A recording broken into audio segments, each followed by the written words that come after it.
You put a Hammond B3 organ with her in the studio and black choir, well, fasten your seatbelts, it was on with Dottie. She could carry the mail. Just enough joy to walk with my Lord. Just enough peace to give this soul relief, child. I've got to keep on trying. The completed album, It's the Soul of Me, would go on to win a Grammy. But it wasn't as well received down in Mississippi, where Dottie was scheduled to perform. I got a letter to me from the KKK saying, if you come to Jackson, Mississippi, we're going to kill you. So we had to get, I think there was 8 or 9 FBI's that stood in the edges of the velvet curtains, and they all had guns. And the building was packed, and I just walked up to the mic and I said, I got a letter from the KKK warning me not to come here. If y'all want to kill me, I said, go for it. And the crowd stood up and cupped their hands and said, forgive our city, we're sorry, we're sorry. It's the greatest feeling in the world. You see, try the Lord and see that He's good. I'm talking about the church in the book of Revelation. It's built on the rock, brother. It's got a firm foundation. It's been through the blood, oh yes, and it's been right down through the fire. One of these days, that church is gonna blow way up higher. It's the church. In gospel music, you have very few superstars, and she is actually one of the superstars. In gospel music, she's Dolly Parton, she's Elvis Presley.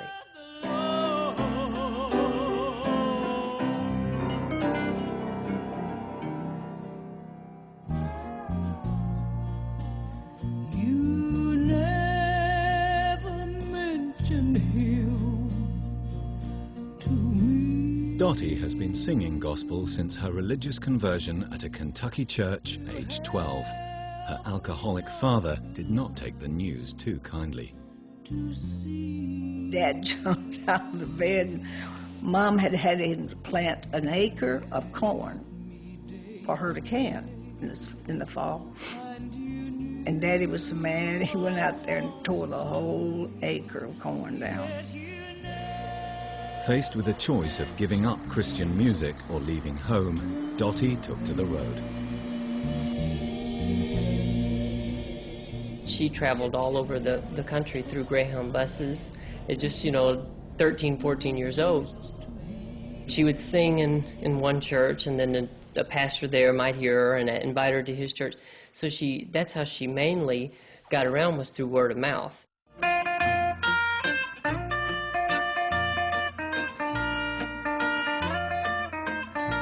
Life on the road was difficult and dangerous.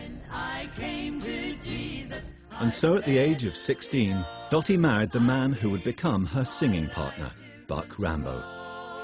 Their marriage would be an unhappy one, but it provided the respectability a female performer needed in the gospel world. Has captured my soul. I'm a prisoner of love. I'm a prisoner of love. A slave to the master. A woman can't be on the road with a bunch of guys who are in a band. That's leading us into temptation. So she got her start because she performed with her husband. Then the daughter came along, Reba, and then it becomes the trio. I seek no reward. I seek no reward in this world below. In this world below, oh, but payday will come. And so she really makes her name for herself as two ways: part of the Rambo trio, and then as a songwriter, because she's writing all these great songs.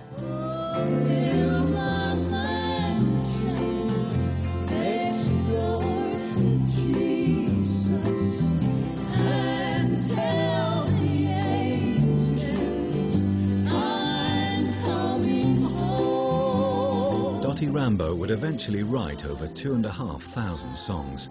Although her lyrics concerned the gospel, their inspiration was often found closer to home. Every heartbreak I had, I got a new song.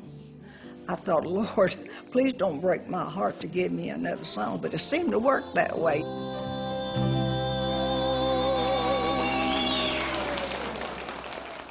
If I could count the tears that have fallen, it would seem like an ocean to me.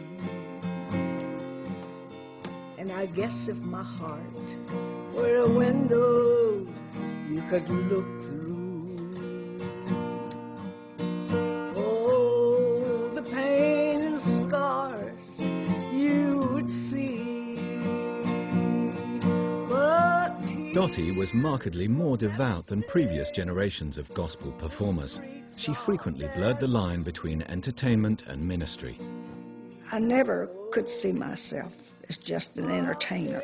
When it came down to the very end and we're going to say goodnight, a part of me could never leave without saying, is there anybody in here that needs Jesus? I want to pray for you, just where you're standing. And I just love to do that, and because you never know who you're going to miss. Never